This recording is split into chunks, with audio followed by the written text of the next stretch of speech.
Welcome back, everybody. Today, I'm going to teach you how to design a business card in Adobe Express. This is a fantastic way to create professional-looking business cards without any design experience, and you'll have a polished result in just a few minutes. First, open your web browser and navigate to new.express.adobe.com. Once the page loads, go ahead and log in with your credentials to access your Adobe Express workspace. This platform offers a user-friendly interface that makes designing business cards straightforward and enjoyable. After you've logged in, look over to the left panel of your screen. Here you'll find several options, but we're interested in templates. Click on Templates to open up Adobe Express's library of pre-designed layouts. These templates are incredibly helpful because they provide you with a professional starting point that you can customize to match your brand. Now, in the top search bar, type business card and press enter on your keyboard.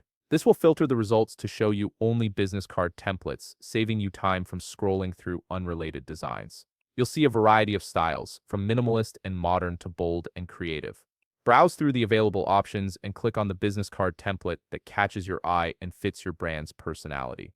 Once you've made your selection, click Customize Template. This action opens the template in the editing workspace where you can make all your personalized changes. You can now edit the text by simply clicking on any text element in the template. Go ahead and rename the text to include your name, job title, company name, or any other information you want to display on your business card. The editing is intuitive, making it easy to update multiple text fields quickly. If you want to change the color of your text, navigate to the left panel and click on the color picker. This tool allows you to select your preferred color, whether you want to match your company's branding or simply choose something that stands out. Experiment with different colors until you find the perfect combination that represents your professional identity. If you want to change the logo, click on the existing logo in the template.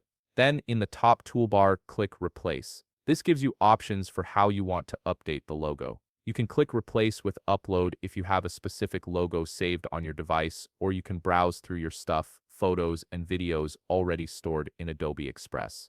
Select the logo you want to use, then click Open. The new logo will appear in place of the original one. You might need to resize it to ensure it fits perfectly within the design. Simply click and drag the corners of the logo to adjust its size while maintaining the proper proportions. And there you have it. You've successfully designed a professional business card in Adobe Express that's ready to print or share digitally. If you found this video helpful, please leave a like, subscribe, and see you in the next video.